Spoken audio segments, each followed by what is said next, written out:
ginagawa mo dito? Papasok sa Ninong para pilitawan niya may kaso. Wala na tayong dapat pag-usapan.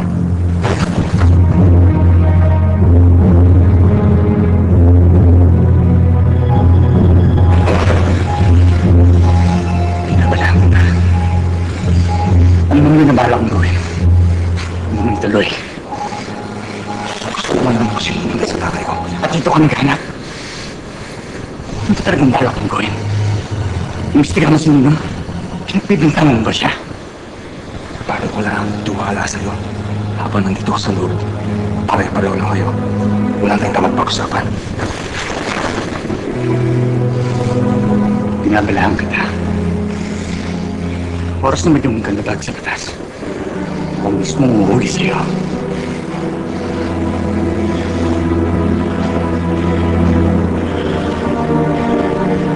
Walang hiya talaga yung Grizzly na yan. Buti naman wala siya dun sa boarding house ko. Ay naku, hayop talaga yun. O ano? Ano plano mo ngayon? Ha? Susundin mo ba yung gusto niya? Layuan mo si Rodrigo? Eh, sa panahon ngayon, magagawa ko ba yun?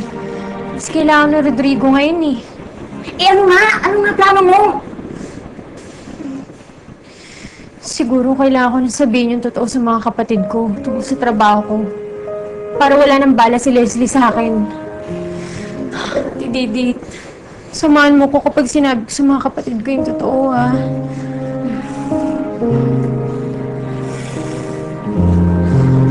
Tingin ko dapat ituloy yung investigasyon.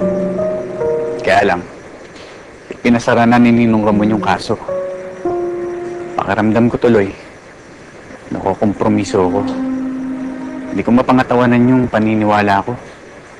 Parang naiipit ako sa tungkulin ko sa task force. At sa kung alam kong tama. Ate, nakukonsensya ako eh. Lalo na dun sa anak ni Captain Toledo. Ganyan talaga ang buhay ko minsan.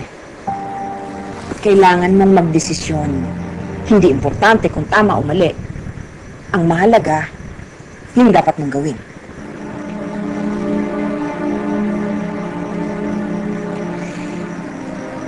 Ayoko kasi nalalagas ganitong klase sitwasyon eh. Simula nung nangyari Yung ano, bakit hindi mo ituloy? Yung pagkamatay ni Adora? Bernard, hindi kita maintindihan. Bakit ba hanggang ngayon, pinuproblema mo pa rin yan? Dahil nakukonsensya ako. Sa tuwing nakikita ko si Paula, pakiramdam ko meron akong kasalanan sa kanya. Namatay yung nanay niya na wala akong ginawa. Bakit? Ano ba dapat mong ginawa? Dapat ba isinuplong mo ako sa mga pulis? Dapat ba pinabayaan mo ako makulong? Bernard, wala naman akong kasalanan, hindi ba? Aksidente yun, hindi ba?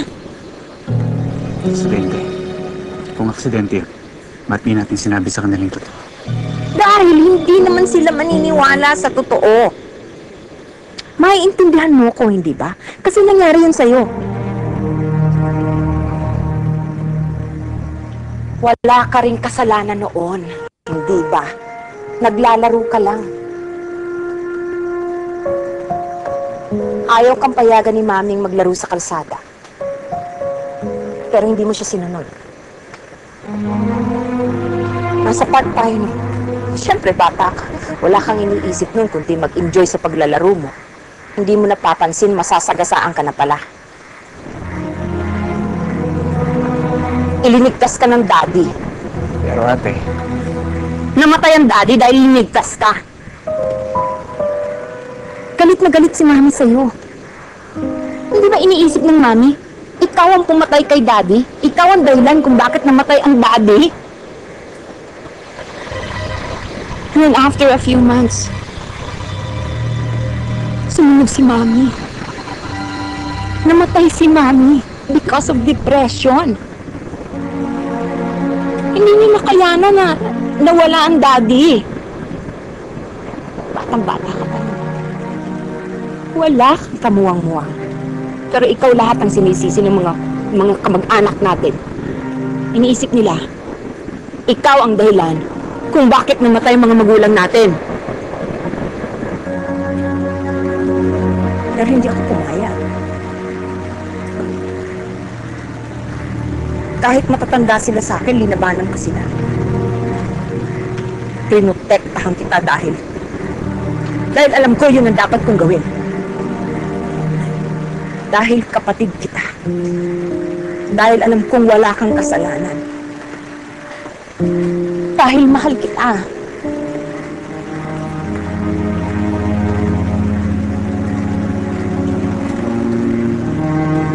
Bernard, naiintindihan kita.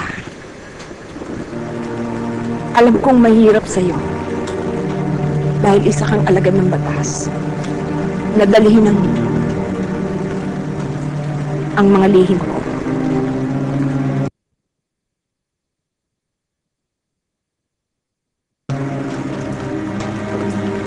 Matagal mo na itong dinadala. Bata ka pa.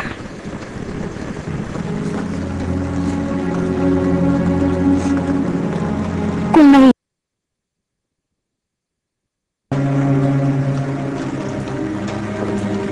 matagal mo na itong dinadala. Bata ka pa.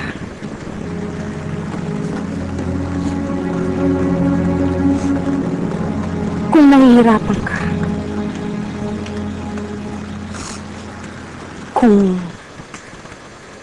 kung kailangang alisin mo to para wala kang dinadala sa konsensya mo,